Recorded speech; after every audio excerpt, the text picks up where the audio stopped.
In the first trading week of the new year, Chinese stocks fell sharply and U.S. markets followed suit. It was the type of jolt that might give any investor pause, especially if you're thinking about investing overseas.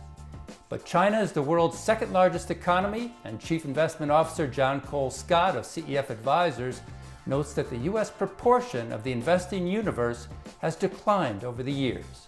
The U.S., while a big force, it's not the only force, and every year it's a little bit less big of the total pie, so you've got to remember whether it's in Asia or Latin America or even down under or in Europe, there's other places to have companies that produce earnings that can provide future inflation-adjusted performance for your portfolio. For those thinking international, the closed-end fund structure may offer advantages for a long-term portfolio.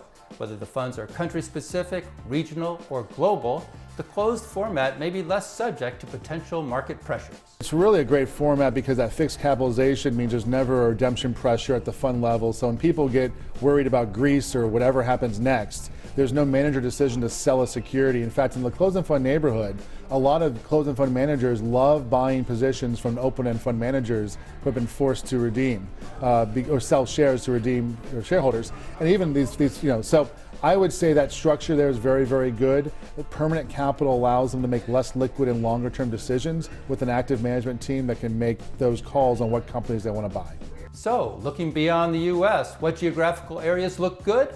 Scott was leaning toward Europe, but says it depends, as always, on your circumstances and diversification needs.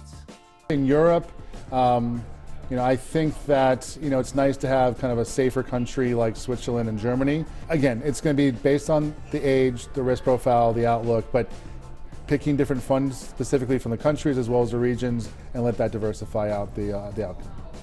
Thinking international may be a potential opportunity despite a tough start to the new year. For more information and data on individual closed-end funds, visit our sponsor, cefconnect.com, the authority on closed-end funds.